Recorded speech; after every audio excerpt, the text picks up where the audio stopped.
Hello, adventurers. My name's Tyler. And I'm Richard. On today's episode, we're talking about Dungeons & Dragons and new tech. Welcome to True Strike.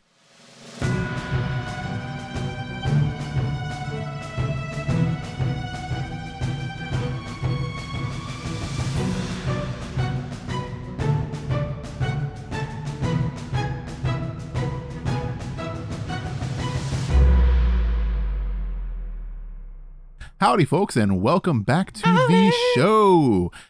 Tech and Dungeons and Dragons. Yep, like screwdrivers. Friends or foes? Oh, sorry. That's the question today. Oh, I jumped the gun. No, we're talking about technology, which I didn't give you a whole lot of background. I know nothing about this. On what we wanted to talk about today, or what I wanted to talk about today, which is all stuff that is relevant, which you don't have to do any research on because it's stuff that you already know for the most part.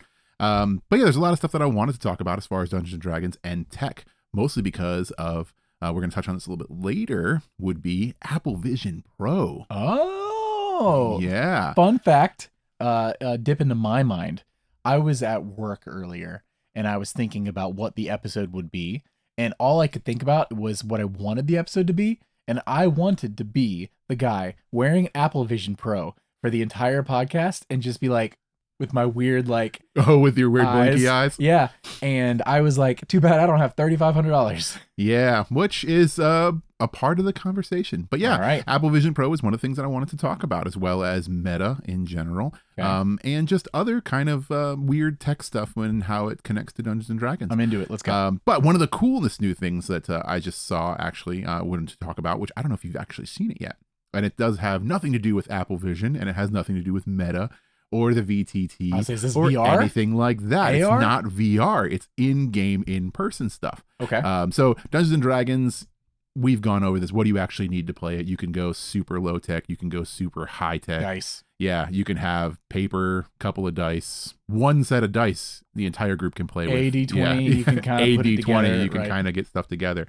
But there's a lot of really cool stuff that you can do. You can have, your special lighting setups. You can do your Dwarven Forge and stuff like that. We all love Sirenscape, for being able to have some really awesome music. Yeah. Everybody has that one track that they like to hear after you're play. in a campaign for so long. And you've got music for certain scenarios that comes up. And you know that music and you know what's going to happen. Or you think you know what's going to happen. And we all love that. But there's something new that I just saw the other day, which is coming to Kickstarter, which isn't sound and it isn't lights. Is it smell? It smells. Have you seen this No. yet? No, you haven't? No, not at all. Did you already back this? So I am on the wait list. It hasn't started yet. Oh. Yeah, so okay, they're going to launch pretty soon. They haven't launched yet. It's called Scented Realms. I have 2 Straub themed candles back there that I'm just waiting to light, right? Yeah. Perfect. Strahd themed candles. Right. This is completely different. This is full on smell-o-vision, my friend. Like, I've been looking at this and it seems really interested. And basically what it is it's like a canister thing that it's a little box that you set somewhere in your game room. Yeah. Presumably I'm going to hide it somewhere This is underneath this insane. table. I'll put it behind you or something. I We'll see. already love it. I'm picturing it in my mind. Keep Bluetooth going. Yep. capabilities, right? So it has an app that you use. I love it. And then you load scent canisters into the top of it. Smell-o-vision. It can take 8 vials, basically, 8 little cartridges that go in the top of this thing. So there's going to be more than 8. So it's like a cassette, or a yes, CD you'll choose changer. 8, right, Okay. for your setting for the evening. Right. You really need more than 8 smells. I mean, for you never one know evening where game. we're going, but But yeah, so it's 8 scented vials you put in. They look like when you see fireworks, they're like the kind that the big ones that shoot up in the air. They look like mini versions of those. Okay. They're like little tubes. Question. Yeah. Do you know how many there's going to be at launch? They've announced 32 at launch. Oh man, that's Yes. awesome. They've announced that there's going to be 32 cents at launch. I'm jumping the gun a lot because I'm very excited about this product. See, I wasn't sure where you were going to be on this. I'm so stoked. I thought you were going to make fun of this. It's one or the other. or if you were going to be hyped for it. But I signed up for it. We I was recently like, discussed, I need to know I am this. always one end or the other, 100% nowhere in the middle. Yeah. Can you mix scents? Will it do more than one at once, or does it only project one into the room at once? So I think you can actually mix scents on these things. Okay. So basically each scent, it says that once you like release it, right? So like when you go through and you say like, I want this scent for right now, it'll produce that scent for about 5 minutes. Okay. And then it'll dissipate, and then, you know, you can move on to the next scent, or I'm presumably intermingle them or whatever. So they've revealed a couple of them. Mm-hmm. So there's 32 scents that they're going to have. So cool. When it launches, but they haven't told us all of them.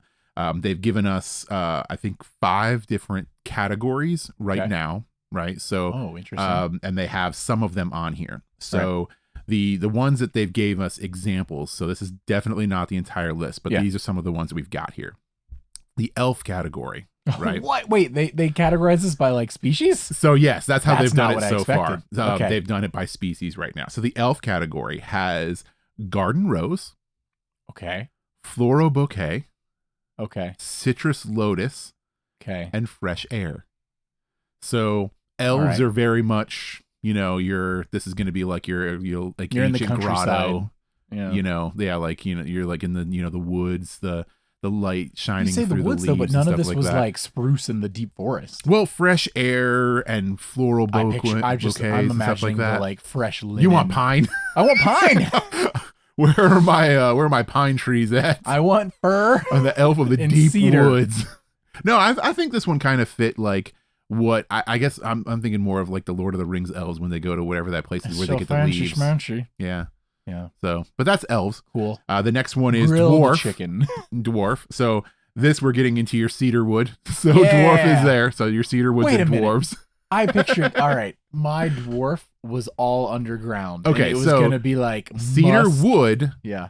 I'm assuming is, you know, like making of things, handles for your mine picks, mine carts, support beams. They're all made of cedar wood. Sure, that's what they use exclusively. Yeah, exclusively cedar. It's the best for mining.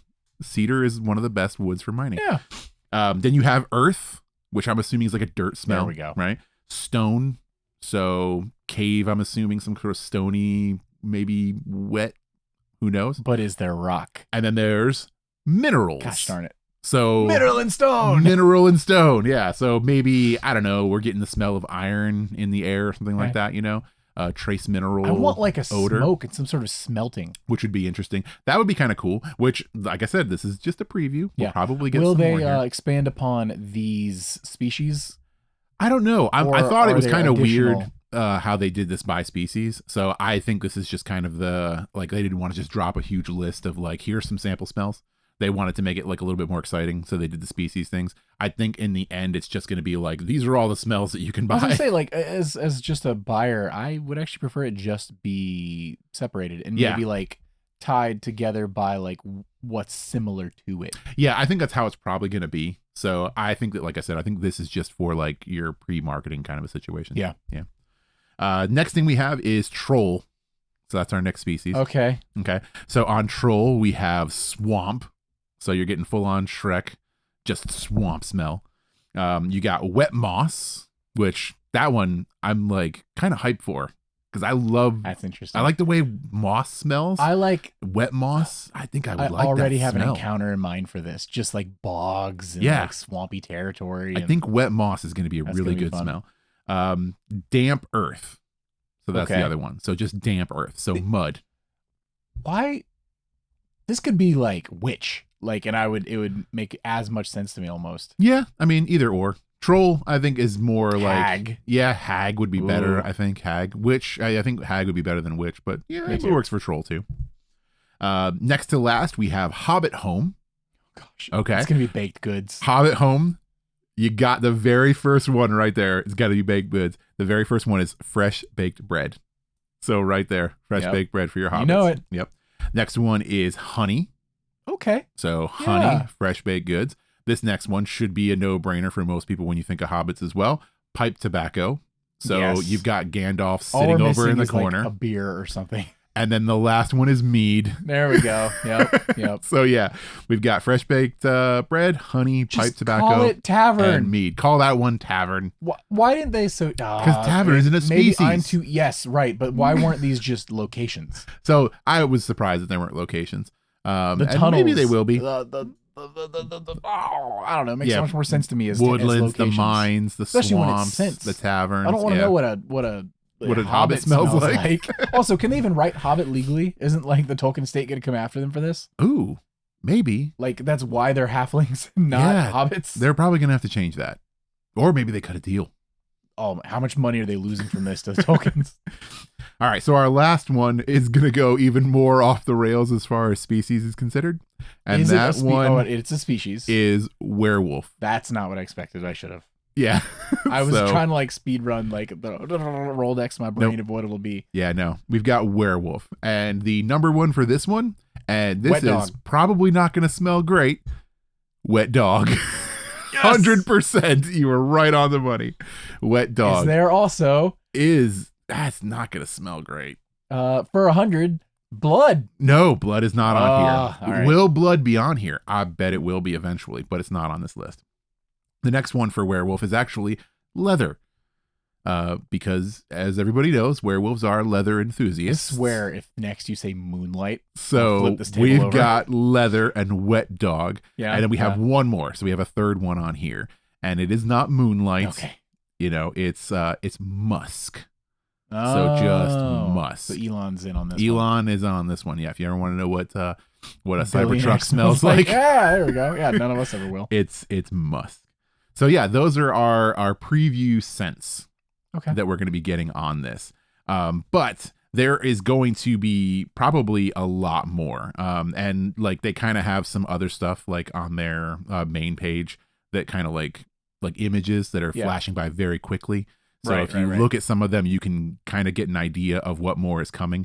And it does seem to be very species centric.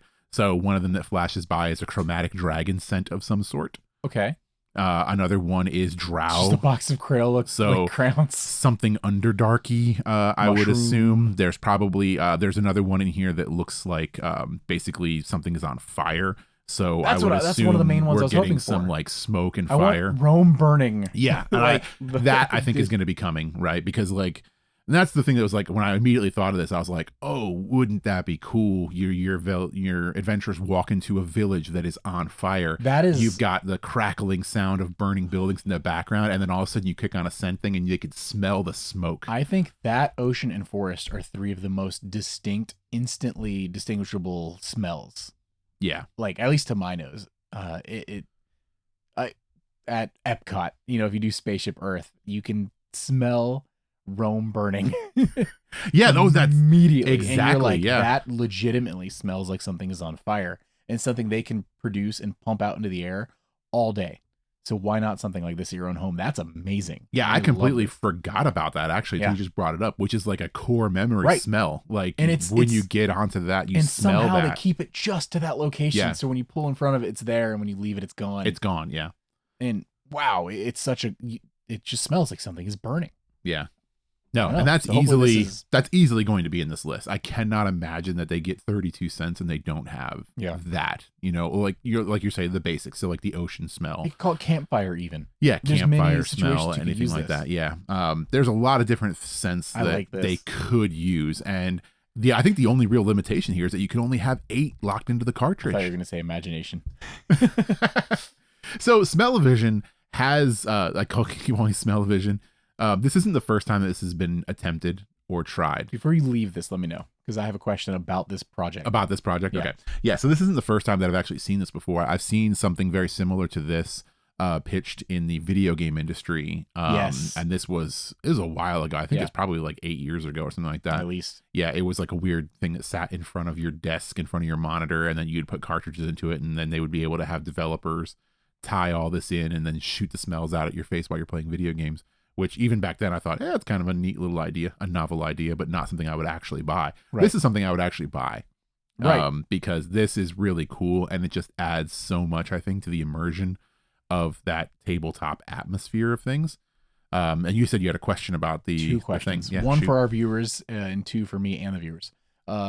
One, for those of us listening to this, what is this called so that they can find it if they're interested? Okay, so the name of this is called Scented Realms. Scented Realms. Scented Realms. Not sponsored, not anything like that. Yeah, Just, not sponsored at all. Telling me about it. Yeah, exactly. This isn't like, they're not offering us. I've never talked to anybody from this company. Yeah. I saw an ad for it and I clicked through and started reading about it. And then they basically are set up right now for, you can go put in your email address to reserve a launch invite. So that when this does go live, they'll let you know everything about the launch and when it's coming. Neat. So if you just go to getscentedrealms.com, so that's get.scentedrealms.com. If you're interested in this. Yeah, so if you care about this at all, or if you just Google Scented Realms, you will definitely see it. It looks like a little tiny fireworks stand. That's sick. that comes up. Second thing, and something that may turn me away and those listening that may be on their way to that link. Do we know cost yet? We don't know cost yet. That sucks. So we have no idea what the cost is yet. If I had to guess, right? So this is just based completely on what I've seen as far as like the products considered. Similar products. Similar stuff along these lines. You've seen the build and stuff, and of course I haven't. Yeah, the build is pretty basic looking. Okay. It's a Bluetooth powered thing. I'm assuming that if I was trying to be conservative on price here, I would think that the unit itself, and this is just pure conjecture here, would probably come in the neighborhood of like $50 or so. Really? Maybe including a scent. Single scent, not multiples. And I'm assuming these scent cartridges probably have a couple of uses in them, and I would peg them probably in the, $15 to $20 range for a scent. As someone who has not seen this product at all, literally, I can't see your screen from where I'm sitting. I was fully expecting you to say it was like $100, $120 or something like that, and then come with like a full load of cents or something like that. Yeah, I would assume that it's probably not going to be a full because that's 8 cents. That's quite a bit. And like I said, I think the cents are probably going to be around $15. So I think you could probably get a bundle that's going to be in the higher dollar amount.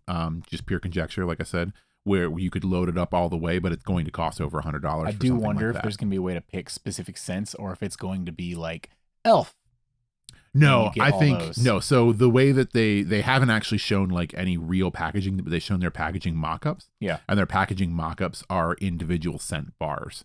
So they're like the individual tubes, like in its own packaging, essentially. So are you about to drop $200 plus on a 32 pack? It seems really, really cool. And like I keep getting like these ideas for campaigns that I want to run and things that I want to do. Yeah. And this would be right up my alley as far as something that I would want to have side by side. Just because I love the immersion of it. Buy my own so we can both have this.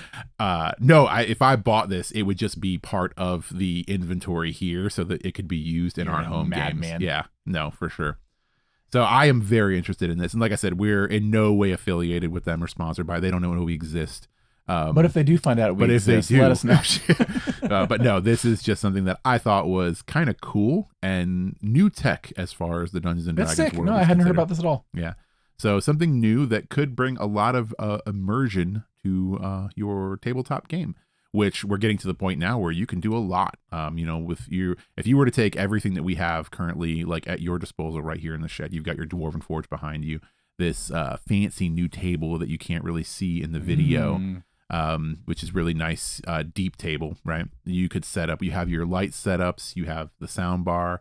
You add sense into this, and it is a closed off little world. It's everything that you need to be building fully immersed. Full immersion every week. Yeah, full immersion in a game. And sense just take it up to that next level. And like you said, you have scented candles back here. I do. But this is next level. Yeah, just being able very to specific on the fly. Yeah, on the fly, have a Bluetooth app open, and you're all like, we're sitting around the campfire. Click, and then we can all smell the campfire. Yeah. Would be just that's why I want some foresty smells. Yeah. So as you step into the Savalik Woods and just get hit with this. Yeah, hit with that. Maybe like a little bit of damp rain. I was gonna say there has to be exciting. A petrichor scent, right? So you can smell rain. Because rain, being able to smell a rainstorm, Does it get damp in here? Is gonna put you right into it. Like that's gonna be next level. God, I think that's gonna be really, really cool. You walk into a massacre and just the smell of iron and blood. The smell of iron and blood. Yeah. Man. No, you sync that up with Sirenscape and some neat terrain and some nice lighting, and your little fog machine. I forgot I had that. Yeah, no, we're great. This is gonna be really, really cool. Oh my gosh. So that's getting us closer and closer to like full immersion tabletop Dungeons and Dragons. So many more things. No. Which makes us branch off now to more new tech, because everybody knows about Apple Vision Pro. Because we're here already. Dropped. We're here already because we're moving in, because that's where this discussion kind of gets me thinking, right? Because I saw the Scented Realms and I was like, oh, this is really, really cool. This is going to take tabletop gaming to next level, right? Because now we're getting even more immersion. And then something like Apple Vision Pro drops, which we knew was coming, right? So everybody that's in the tech industry knows Apple Vision Pro is on like the horizon. They knew it was coming and we knew what it was going to be. And we had our preconceived notions of what it was going to be. Yeah. And me and you have talked about this before. You know, not really a gaming headset, so to speak. No. A production headset, being able to kick back on a subway and watch a full screen movie and look at spreadsheets and answer calls or text messages, be FaceTiming someone across the side of the bus from you. Yeah. All while not losing your vision. So altered reality, being able to use pass-through to see everything that's on the other side of the screen. And then Apple Vision Pro actually dropped, and we start seeing so much stuff that you can do with Apple Vision Pro. Right. That now makes me wonder about the future of Dungeons and Dragons and where it could be. And obviously, I don't own an Apple Vision Pro. You don't own an Apple Vision Pro. You know who does? We are not the influencers that can get those. Yeah. Because we are not big enough to be handed those yet. And they're also very pricey. So they're a little bit out of the range of a normal user right now. We're not giving those, and we don't make enough. We don't make enough for that. But the conversation isn't so much about the Apple Vision Pro of today. It's what I envision and what I see Apple Vision Pro doing for the future. Because one of the very first things that I saw on an Apple Vision Pro that I sent to you and Garrett, and I was all like, check this out. And I sent you the video of the F1 racing, right? So it was an augmented reality, not altered reality, but augmented reality of the F1 races on a tabletop. So you did see that that's a render. It's a render, yes. Okay. So it's a render of what could be, right? Right. So, and that's what got me excited and got me thinking about this, because, and that's why I say it kind of branches over from this immersion of Scented Realms, because now we're getting like full immersion tabletop and everything like that. But then I'm like, the future of Apple Vision Pro, it's expensive right now, but eventually it's not going to be. Like iPhones were expensive and they've gone down. They're still expensive. Fair, yes. But they have gone down and they're now in everybody's pocket. That's the thing, is even though it is expensive, because if I'm not just going to, I can't drop everything right now and go buy a new iPhone or even a new Galaxy or whatever. Yeah. But if I didn't have mine or something happened to it, I would have to figure out a way to get something, because it is so ingrained in daily life. It's intrinsic in daily life now. Yeah. You need it. You have to have it. Yeah. So if Apple Vision Pro or just Apple Vision or whatever we're looking at, or if Meta competes, and that's what I like, is there are a couple of different companies in the space. Yeah. And if they really like go at each other and bring down the price point a bit, even if it's not like as full-fledged as a Apple Vision Pro may be 6, 7, 8, 10 years from now, what does just Apple Vision look like, you know? Well, that's what I think is going to happen, though. And it's not going to be 8 years from now. Like, I think it's going to be less than that. Quick. I hope so. I think that things are going to start to move at a faster pace, because technology is getting smaller. We're getting faster processors. I mean, look at where we are now as we were like a year, 2 100%. years ago, as far as technology and being able to, you know, basically micro it even further. Yeah. And this is only the beginning. So Apple Vision Pro as it is right now is just the beginning. And what we're already seeing is something that has massive implications. And we were talking about like, okay, well, why is Hasbro thinking about selling Dungeons and Dragons so close to something with the launch of like the VTT? Yeah. Right. This has me looking at the VTT in a completely different light, because now that looks even more just like a video game and not even intrinsically Dungeons and Dragons anymore, because I now see what the capabilities of something like an Apple Vision Pro or even a Meta in a next model that's made to push to compete with the Apple Vision Pro, to be able to give you a tabletop experience at a distance that rivals that of what you can get right now. because we go back to that whole smell-o-vision, really cool immersion and all Super that rad, fun yep. stuff.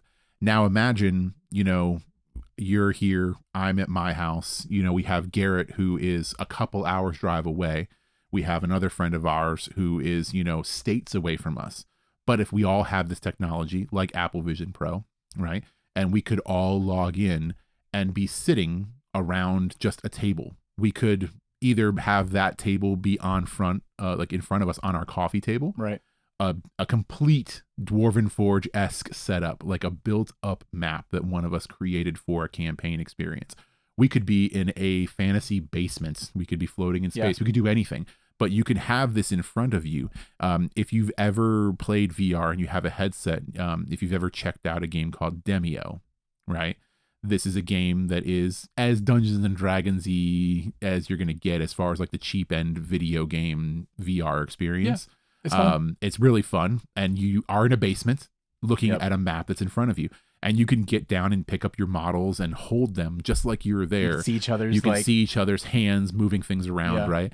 Now, I imagine this at a more advanced level with Apple Vision Pro. You have this table around you. Your DM is just sitting there and he's like, okay, it's now raining. And you down on this table in front of you, you have all your little characters sitting around a campfire, a grid that can be turned on and off. There's rain falling lightly over the models that are on the table in there. And then you have, models that you're bringing in, characters that you're bringing in, monsters, whatever it may be, quick scene changes. You could be in a town and you could actually kind of stand up and move around inside of that town, looking into it. And all while being able to look up, and Apple Vision Pros, FaceTime, CG'd of people are kind of terrifying right now.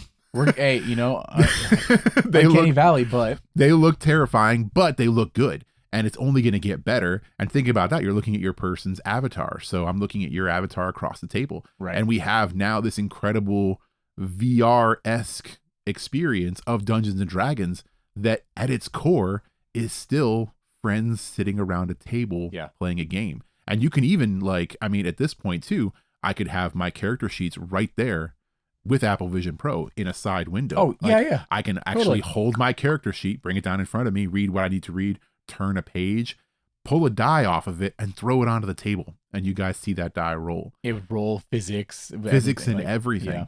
And then we're getting into this weird thing, which is all like, oh, I like being at a tabletop and playing around people and being at a tabletop. This is the closest that you're going to get without actually being there. Right. And it's a possible thing for people that live across the world, being able to play with people that you cannot physically get to and sit around a table on a weekly basis.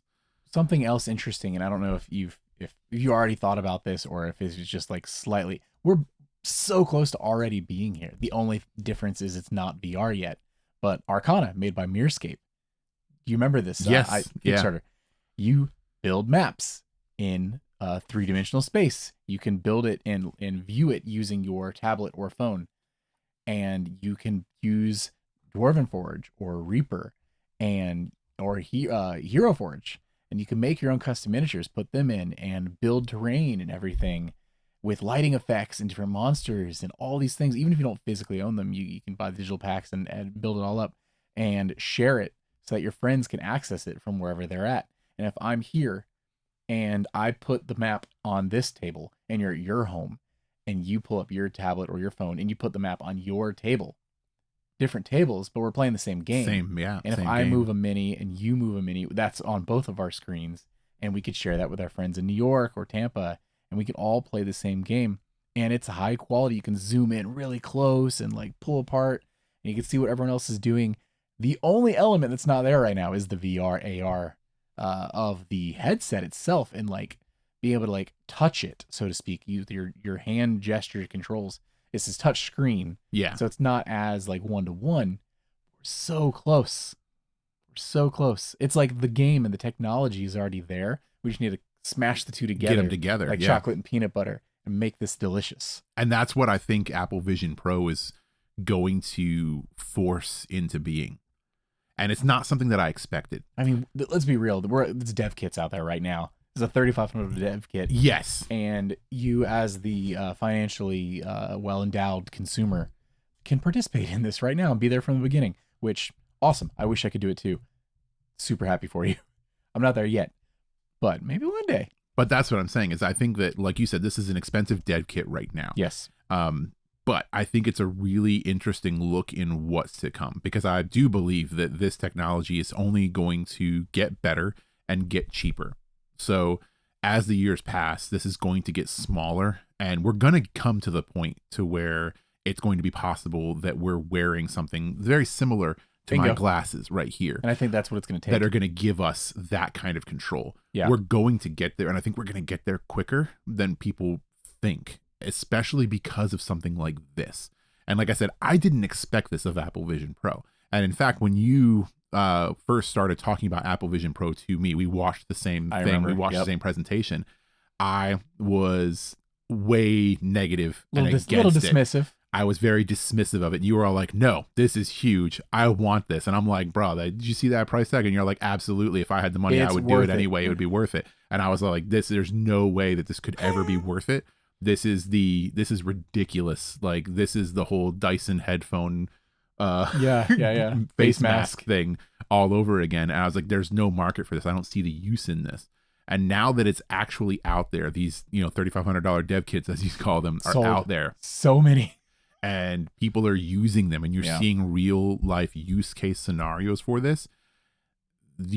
I'm starting to see the vision now, and Apple's vision. I see where it's going. It's not just Apple, because this has caused me to do a lot more research into Meta. I don't own a Meta 3, right? And I never owned a Pro, so I owned a 2, right? Which was good. It has passed through black and white. It's for gaming. Very limited. It's made for gaming.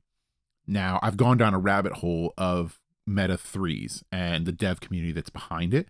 And there has been a lot of advancements on the back end of Meta that make it fairly competitive with the Apple Vision Pro. As far as like pass-through is considered, it's nowhere near the same level of fidelity. Right. So using the Apple Vision Pro, there's a reason why it's $3,500. Yes. Yeah. My goodness. There's a reason why it's that much. Did you see the teardown? Oh yeah, the teardowns are insane. The screen, the pixel density, the pixel's the size of a red blood cell. Yeah, it is insanity. This thing is, and when you do put them together, it is not an apples to apples comparison. It's apples to Meta. That wasn't even on purpose. But yeah, it's not. It's the Meta is not there yet. It's not there. It has some really cool functionality. And for a fraction of the cost, you can get a lot of stuff done. That's the thing. We're looking at it's not there, but it's less than $1,000. It's less than $1,000. And then we have it is there, but it's $3,500. Way more. We have nothing really in that middle point yet. Bridge this gap a little bit. It's the competition. And that's what's going to push it, the competition. So the Apple Vision Pro is going to force Meta's hand to stay relevant, to improve upon their technology, but also keep their price point low enough to where people are going to want to buy it.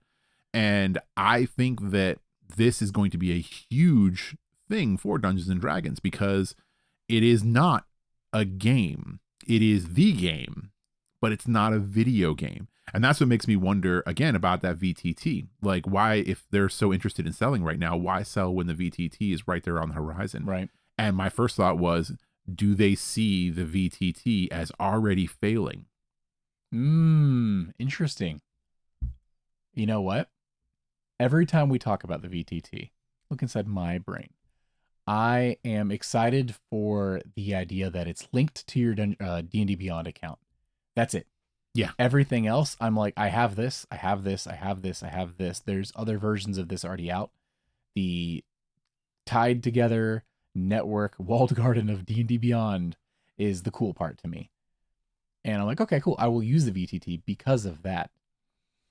But I don't need the VTT. No. And I think that the VTT, when I look at what it is on paper, we know that it's kind of its own standalone thing, right? And I compare that to something that we've been talking about, which is the ability to use something like Apple Vision Pro or even a Meta 4 when it releases, to have your pre-built table, your scenario set up in front of you that all your players can then, be in the same room, air quotes, and see this table and manipulate it, walk around it, look at it, zoom in on it, is going to be a better experience for Dungeons and Dragons than what the VTT is proposing. because the VTT is proposing essentially playing Baldur's Gate custom maps almost. Maybe. See, and now it gets in right now. One big thing that it's exciting about the D&D Beyond official VTT was that they said not only PC and Mac and stuff like that, but Android and iPhone and PlayStation. Yes. They like named gaming consoles as things that they're hoping to be able to run this. At that point, Quest seems like it makes sense to make that the next thing. Apple Vision Pro maybe, and then if it is tied in to where boom, and it's your characters, and you've got your character sheet that you pulled over to the side, and the vision that you've given me for this. Maybe they are in the right direction. Well, maybe they were ahead of it a little bit. I think that they would have to pivot the production of the VTT to be more in line with that sort of model, because the VTT is not that, and they'd be silly not to, which we've seen. So, but that's the thing, is it possible at where they're at in the production of the VTT right now? Because if I were a smart man looking at the popularity right now of the Vision Pro, and I was in that industry, I would be looking at ways to capitalize that and to make a closer unifying experience. Yeah. Because that's the thing, is that like the VTT does seem very separate from your home game, right? That seems like, does it though? It seems like it's going to be something that like you might use like in one major encounter or something like that. Or are you envisioning the VTT being used for entire campaigns start to finish?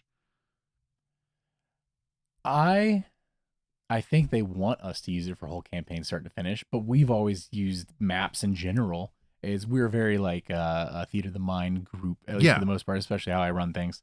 And we break out maps for fights, and sometimes we don't even do that.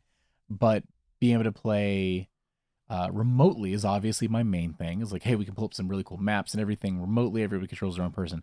The gameplay they've shown of us, which is very little, everybody was at the same table, and so we know that's possible. Yeah, that they're doing that. I mean, if the difference here is you're looking at a screen and you've got a non-sequential or a background that just doesn't matter, and then like a map in a building or whatever in there for you to interact with, and the difference is instead of a background that doesn't matter, you've got pass through, and then we're all at a table like looking at it on the map. Is that the only change to make that work? I could see it. I mean, it's possible, yeah. I still want, my dream here is still the full integration of D&D Beyond, because with it, it's never been easier. And if everything's just right there, then we're good to go. And the DM can make it ahead of time, load that into Encounter Builder. And then, all right, everybody put on your 3D glasses now. And we all just look down at the table and as I click the thing and it's there. And it's your mini that you made and all the other stuff. This is where it gets funny, where every company has to license something with Hero Forge. Yes, yeah, no. Because that's what I imagined immediately. Exactly. No, it automatically goes to Hero Forge because it's just the best for designing your own custom miniatures right now. It's my personal favorite. I've used a lot of them. There are other options out there, and I've used almost all of them, and none of them have given me results that I like as much as Hero Forge. Of course, Hero Forge is not as realistic as some of the other options that are out there. It's got that cartoony vibe to it. You can always tell when it's Hero Forge. You can always tell when it's a Hero Forge, but they also have literally the most customization options so many things out there. And they just keep adding them constantly. And they just, like every time I log in, there's more stuff, and it just blows my mind. Yeah. No other miniature design company out there has even close to that amount of customization. Yeah. And that's my problem with all the other ones, is that I go to them expecting the same level. It's not there. Of Hero Forge, and it's not there. Yeah. But yeah, anybody that has a Hero Forge integration automatically right there is 100%. Great, 100%, because there's so many Hero Forge models out there, and you can literally make any character that you want. Yeah. And import it into a system. That would be perfect. That would be like the best case scenario. But yeah, it's Apple Vision Pro has definitely changed the way that I look at essentially headsets, because it's so much more, and it's not even like, I don't feel comfortable calling it virtual reality anymore, because it's not. We're in a whole new branch of augmented reality, where there's so much more to do with this headset than just play a VR game. And Apple has, since this was announced, has been making a big push to say like, this isn't virtual reality. It's whatever the heck they're calling it. And it's like, okay, but it's a VR headset, right? And then at the end of the day, yeah, that's what the easiest way we can explain it. And saying it's an AR headset gets weird too, but like, it's what it is. I mean, Yeah. this game, we've got a how much is the Meta 3? 500, 700, something So like that? right now, a Meta 3 is $500 Okay. for the standard 125 gig model, I think. Sure. If you want to get the double RAM storage one, it's about $650. Okay. So $650, $700. Yeah, and then or we're so. looking at $3,500 for the baseline, you know, of the getting in the Apples.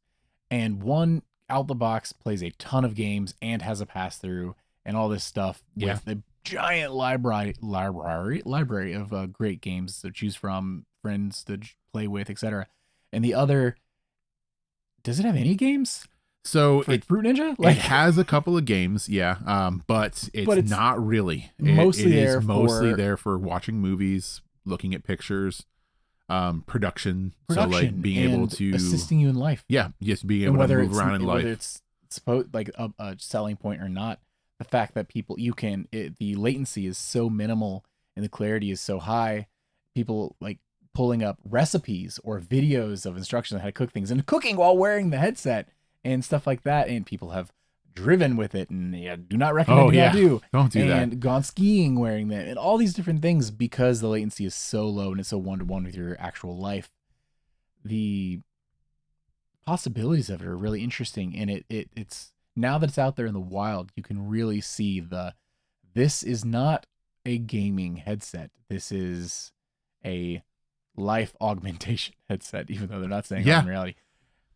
In a way that we haven't seen realized up until this point to this like extent. Yeah, no, and that's why it kind of caught me off guard, the implications of it. You didn't believe in the vision. I didn't believe in the vision until I started seeing the vision. Yeah, seeing is believing. And now it's making me kind of rethink what mobile D&D can look like in the future what it's going to be possible. Yep. And it's not that scary. Like it's no. And when I say scary, I mean like, you know, I guess you have people that are purists that are like, I want to play Dungeons and Dragons with people around a table, and that's what I want. I want the human experience. Same. I do want that. I want the human experience. But if you are able to, like, if you would tell me that in 2 years from now, these will be, you know, ubiquitous enough and affordable enough for our group of friends that happens to be very separated, to be able to have a regular Dungeons and Dragons game where we actually are sitting around a table, not a real table, mind you, but a table, or maybe a real table with a real, like a fake map on it, but either way, and get an experience that is really close. We're not just voice to voice. Not just a Zoom meeting. You can see our virtual selves. Yeah, we see our virtual selves. We can interact with each other around a table that's in front of us, touching the same miniatures, touching the same terrain, the same stuff around us. That's a future that I like. And it's a future I see. And that's a game I want to play. Like, that's something I want to play. The VTT, not super exciting. Because as we've been picturing it and thinking of it as a video game more than a actual tabletop more than an actual experience, yes. And this is at, like you've mentioned, as one-to-one as it could be. Yes, it's as close as you're going to get to that real tabletop experience while still being able to do it from across the world. Yeah. And it opens up a lot of really interesting doors. Even, let's take away, and now I'm going to tiny rant. If you take away the actual VTT mechanics of it, the dice, the whatever, the everything, right?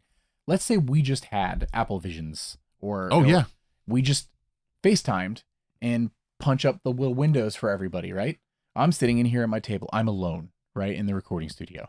And I've got a window for each of you up. I can see your avatars, and we look at each other when we're talking to each other, and everybody sees that that's happening. That's game changing right there. That's all we needed, right? And then I can look down and roll a dice, and I could share my screen if I need. The DM for the game. Let's say I'm running a game.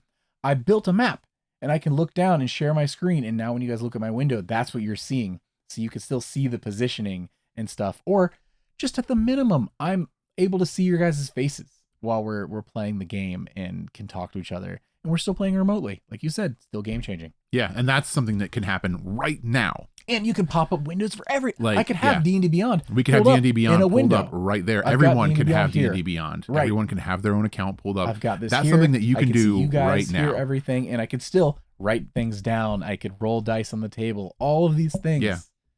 And that's what's wild is that like already that right there is massive leaps beyond what we're currently doing when we say we're going to play mobile this week. 3 weeks ago, we didn't even consider this. Yes, and that's the now thing that reality. like I didn't even consider this as being the reality, and then Apple Vision Pro dropped, and now I'm seeing this, and it's all like, man, I really wish I could afford to buy our friend group Apple Vision Pros. Oh my gosh, like that's insanity. If we could all have this headset right now, we could start living this reality of a regular game in a completely different atmosphere than we're used to. And that's a reality that we could have right now very, very easily, just without that barrier of entry of cost, which is where we're at right now, unfortunately, because new fancy tech like this that's groundbreaking costs groundbreaking money. You know, it's something interesting, and I've liked it ever since the announcement of the battery being taken out of the headset, attached to a wire. It's its own thing, right? A lot of the complaints right now are coming out with, comfortability, because even though the headset itself is lighter than a lot of other headsets, all of the weight is on the front. There's nothing in the back to kind of balance out the weight. Yeah. So it gets a little like tiresome on your head. Now, let's bring down the headset. Let's go to your glasses, right? You have glasses that have in the thing. Glasses are typically not super heavy, even if all of the weight is distributed throughout the frame and everything else, but they're normalizing a wire to a battery that's in your pocket. Yes. One of the biggest issues of Google Glass and other frames has always been the battery life. Remove that entirely by normalizing the battery pack. And you just have a thin wire that runs down in your thing. Boom. Yeah. And I don't have, obviously we've said this multiple times, we don't have this unit, right? No. I do have a Quest 2. I do use a mobile battery pack on my Quest 2. And I used to have it mounted to the back of my headset, but I found that it's way more comfortable if I use a right angle USB-C cable and then I just run it back down over my shoulder and into my pocket. Yeah. I don't notice it is there. I can't speak for the Apple Vision Pro, but from what I have heard in the reviews that I've read, it is very unobtrusive and easy to get around, and it's not something that you even notice. And you said it right when you said they're normalizing a breakout pack for your battery. Yep. Because that right there, I think, is going to be key for keeping this thing small form factor. So do I. And it's only going to get smaller. And there's a lot of memes making fun of it being ski goggles. Yeah, right. Yeah. But like, even with the frames and, you can pack in so much technology, and you can only pack in so much because you have to put power in there. Yes. If not a majority, you know what I mean? The tech can be so small, and you still have to fit electricity in there. And the smaller it is, the less runtime you have. And that sucks. But and small tech tends to run longer on less power, and you just have a little battery pack. Yeah. So wonderful. It's gonna be I need them to figure out wonderful. hot swap too, right? To where it does have like a minute or two of battery, so you can unplug and replug kind of thing. Yeah. Because right now, I guess there's some weird workarounds where everyone's like, it totally works. If you catch on fire, don't blame us for recommending this. Like, it gets weird. No, that's going to be something that is going to definitely be something. I think it's not something that they really thought about. Yeah. Right. They thought about a lot. I don't think they thought about that. Yeah. Because I mean, I don't know how Apple envisioned this launch going.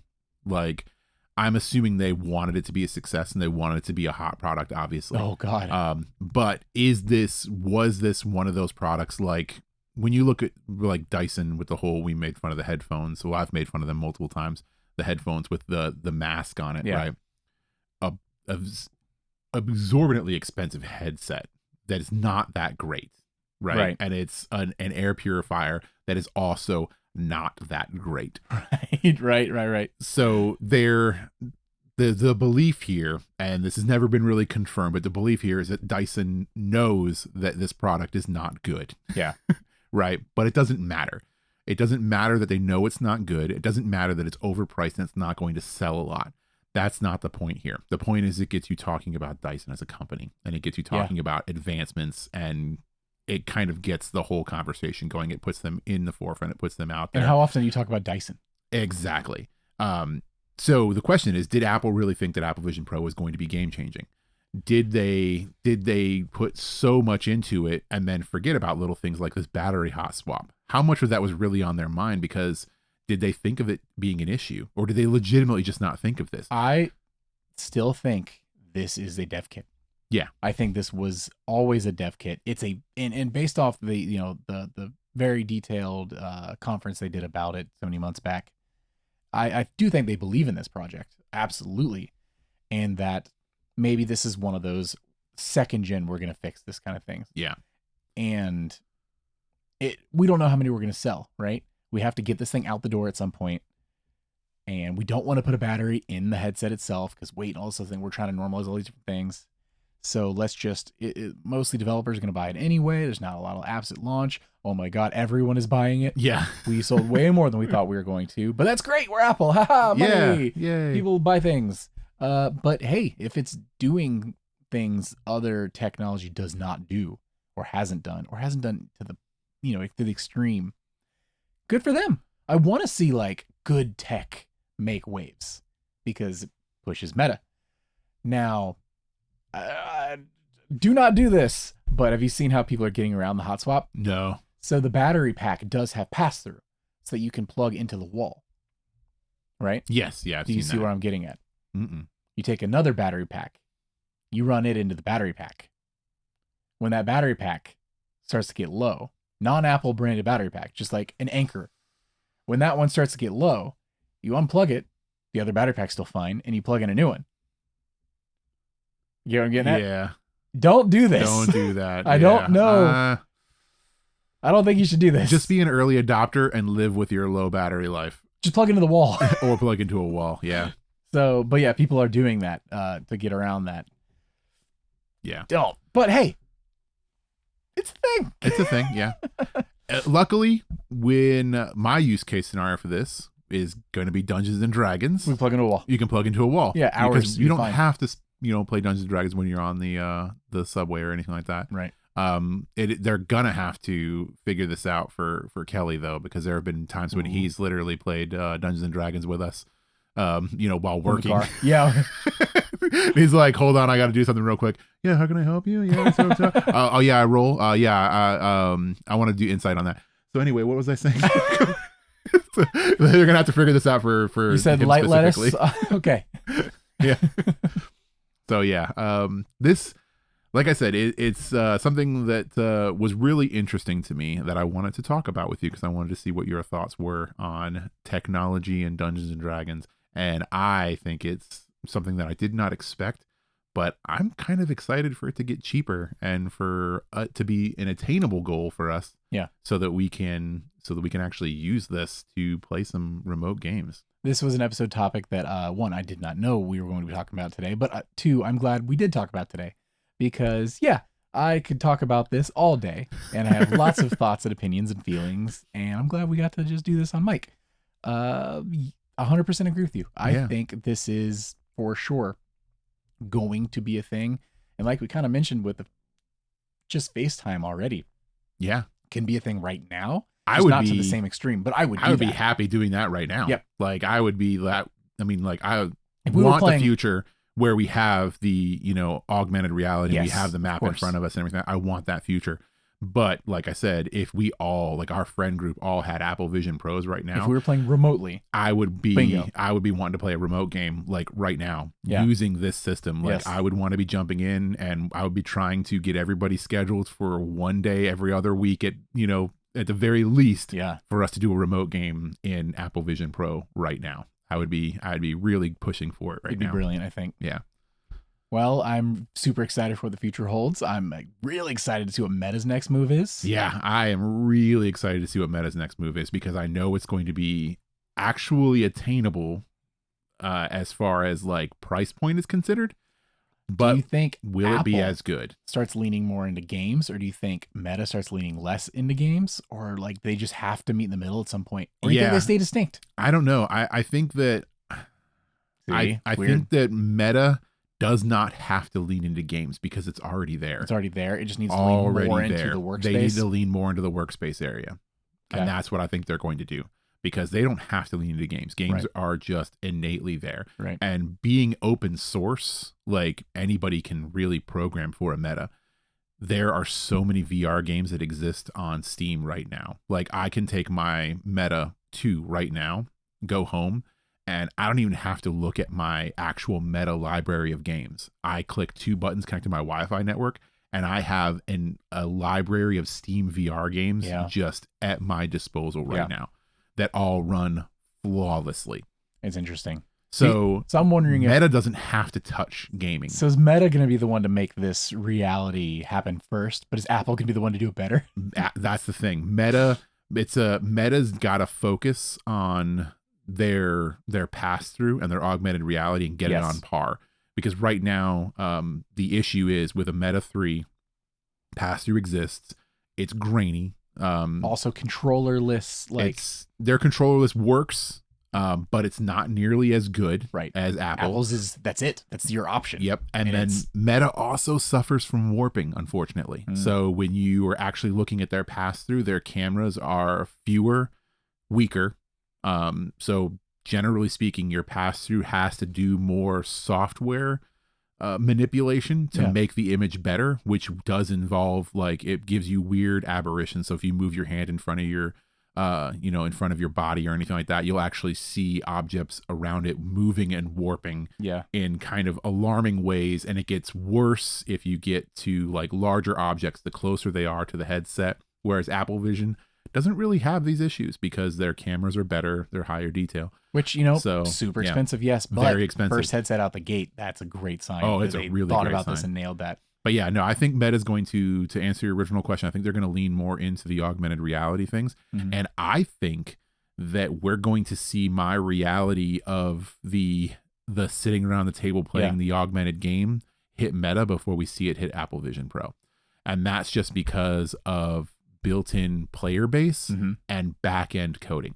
Because somebody's going to do this on a much smaller budget in a much more broken down way than the polish necessary to fit into an Apple market. Fair enough.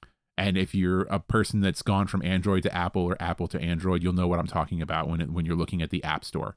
Like when you go into the Android App Store, you can get everything from like highly polished AAA to literal bootleg like apps that, either are going to be awesome or are going to catch your phone on fire. And then some of them are free, which at thousands of hours of coding that people have just put into passion projects, versus the Apple ecosystem, which is a very walled garden for a reason, and very high quality stuff pretty much across the board, but also a lot longer development times and a lot more money involved in it. That's why I think we're going to see my vision that Apple Vision Pro has given me. I think we're going to see it from Meta before we see it from Apple. But Apple's going to do it better when they do it. I think I entirely agree with you. And by better, Apple's going to be the one to nail the frames. Yeah. And that's when we're there. That's when we're there. That's peak. Yeah. Thank you, everyone, for listening. If you're on YouTube, be sure to subscribe and give us a like. If you're on any podcasting services, follow us 5 stars. Anything you can do. We appreciate everything you do for us. You're awesome. See you again next week, where we'll be celebrating our 1-year anniversary of doing this. Hooray! Yeah, there will be cake. So hope to see you again next week. And for now, I've been Tyler. And I've been Richard. And we've been True Strike. Bye. Hey, adventurers. Thanks again for joining us today. Please be sure to give us a follow on your favorite podcasting platforms and YouTube. If there's any questions you'd like to write into the show, you can hit us up on X, Threads, or Instagram. New episodes release every Tuesday at 2 p.m. Eastern. Thank you for listening to True Strike.